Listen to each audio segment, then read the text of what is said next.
Hey y'all, it's Morgan and welcome to the video. Today I'm going to take you along as I make an inviting forest path and chat about something that's been on my mind lately.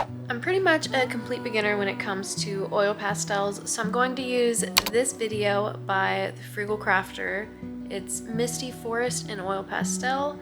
I'm going to use that as a guide on what steps to take and how to blend. It was a really good video and had lots of little tidbits of helpful advice.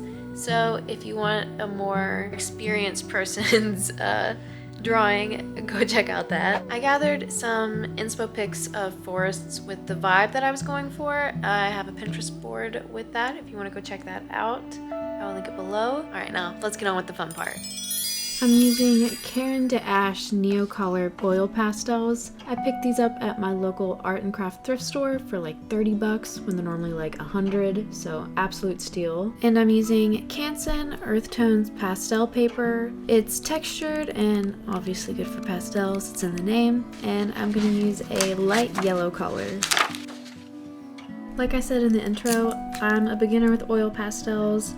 I probably haven't really used them and like played with them since elementary school or maybe middle school, but when I saw this secondhand set of like practically new, really nice oil pastels, I could not pass them up.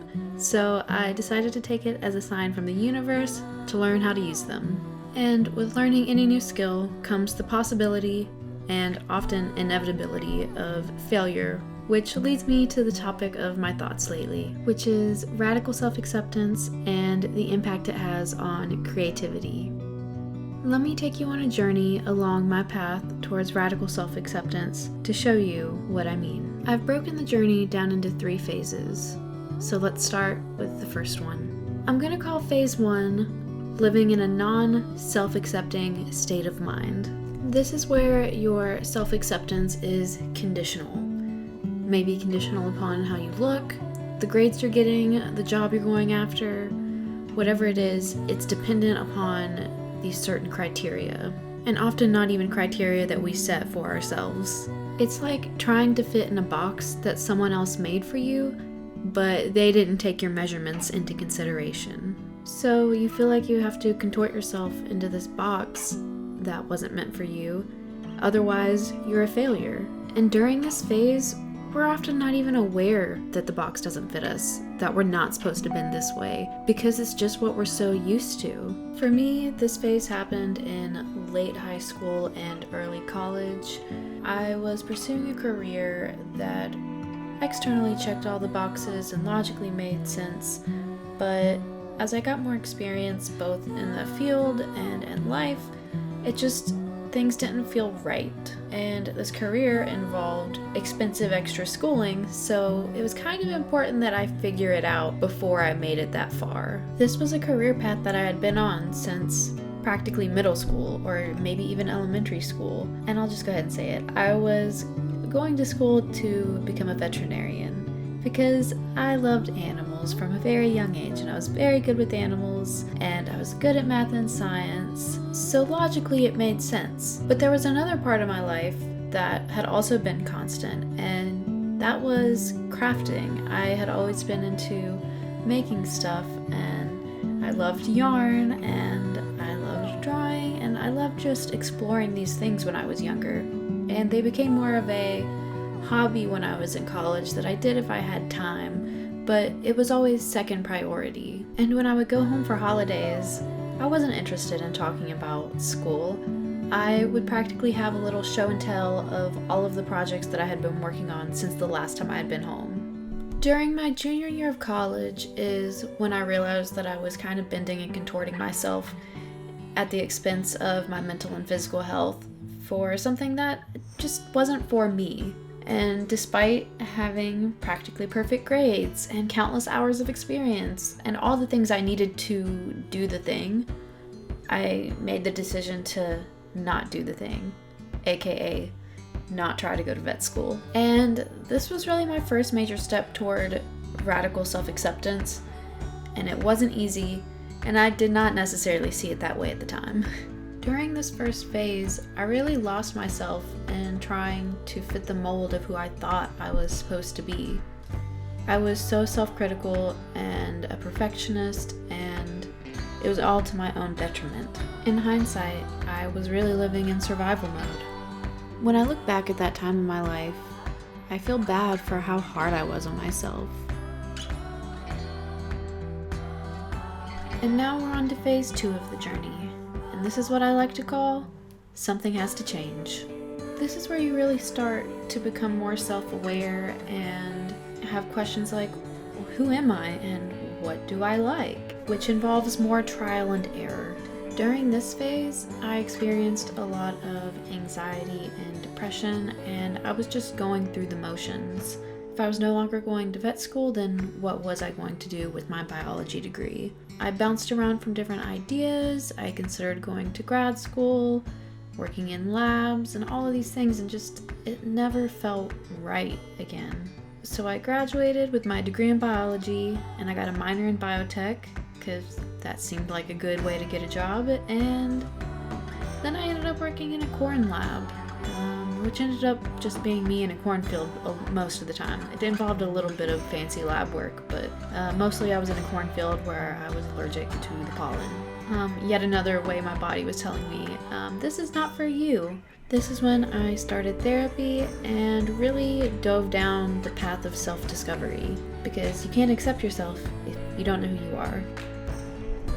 I was fortunate enough to not need to work for a bit, so I really took that opportunity to read and learn about topics that I cared about, not what somebody else had picked out. And I got to learn about myself, and I also had to unlearn things that I had been conditioned to think, and there was so much self-growth during this period.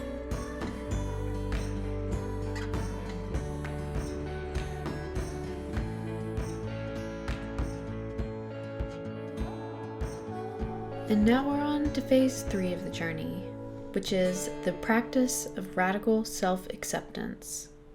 This phase is where the magic really happens.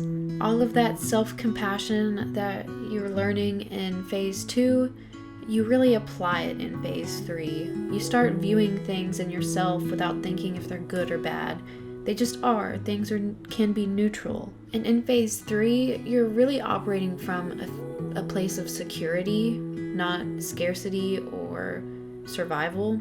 And you're no longer seeking external validation. So you have the reassurance that, like, I'll be okay even if I fail, and understanding I can't grow without failure.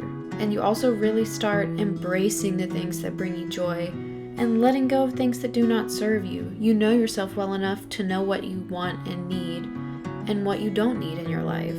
You've figured out the measurements to build your own box, or to not even build a box at all. And let me emphasize, this is a practice and it takes effort.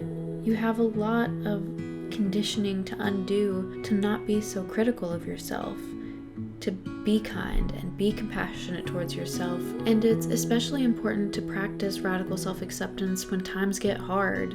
During phase 3, and especially at the beginning, was such a happy time for me when I just really started what I would say winging it, but I was just going with my intuition and doing the things that felt right and just seeking the things that made me happy. And I was really enjoying the path that I was on.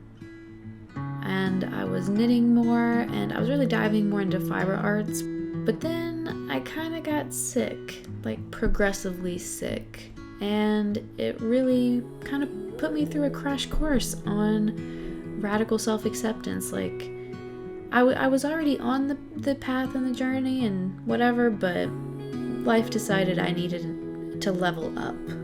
I was no longer just trying to discover who I was and find the things that bring me joy, but I was having to learn how to deal with my body and my new circumstances and abilities, which just kind of derailed everything. Doing basic things to take care of myself felt so hard and impossible, and I was in so much pain. And in the beginning, I didn't accept the pain. I was in denial, and I kept pushing myself past my limits, and I was hurting myself.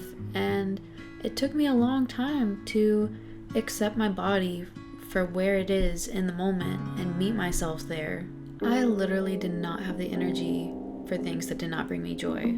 And that's kind of how I came back to art. Like, really fully embracing it, not just a side thing, but really going for it. At some point while I was really sick, I decided that I was going to be an artist. How exactly I planned to do that, I wasn't sure, but it was the only path that felt right. The one real constant through my life has been the desire to be creative. Radical self-acceptance really brought me back to myself and back to my inner child and the things that make me really happy and bring me joy. And when I was in phase 1 of this journey, I had such a strong fear of failure, like so intense. And through practicing radical self-acceptance, I'm okay with failure, and I'm okay with not showing up perfect. I'm okay being flawed. That helps me grow so much as a person.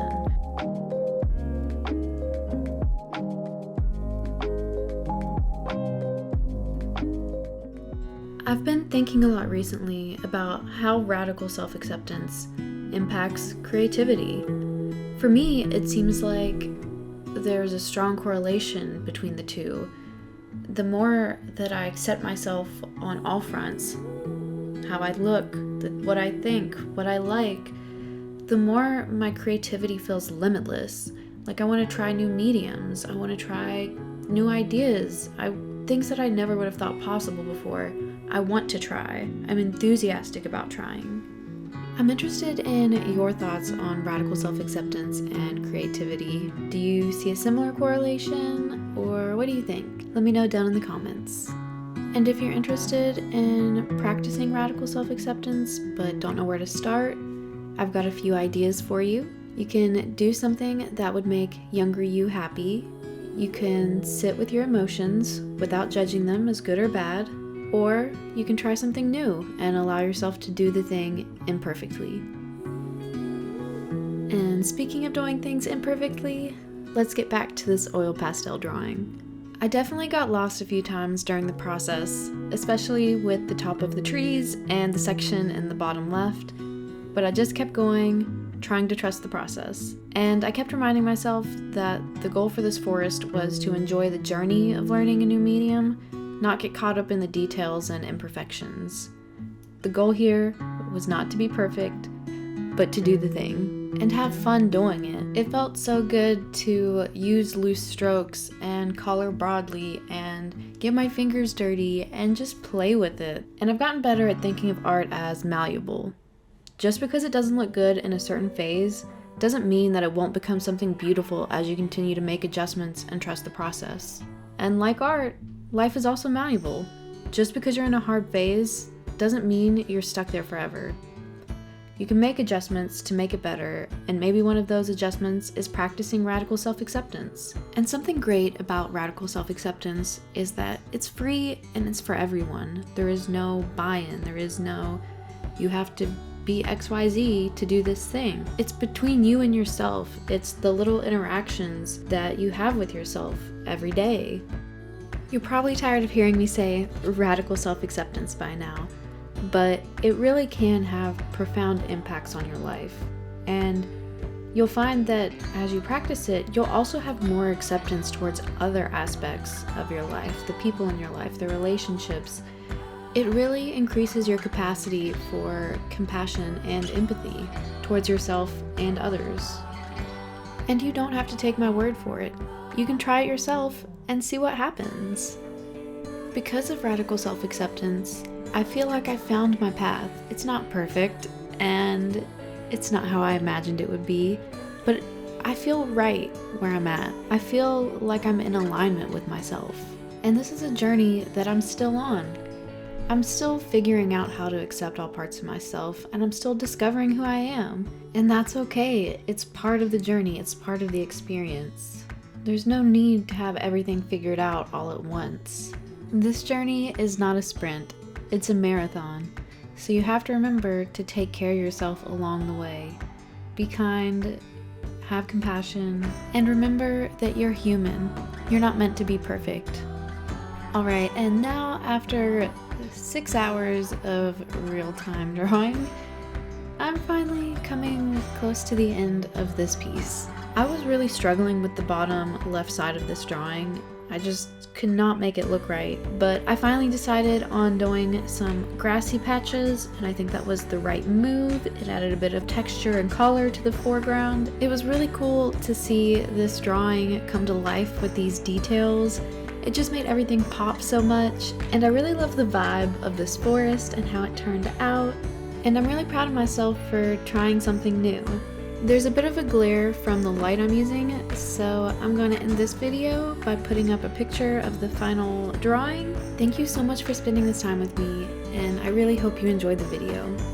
If you did, it would be awesome if you would hit the like button so it reaches more people like you. And if you want to see what else I've been making, I'll pop up a couple playlists on the screen for you to check out next. I'll see you soon in the next video. Bye!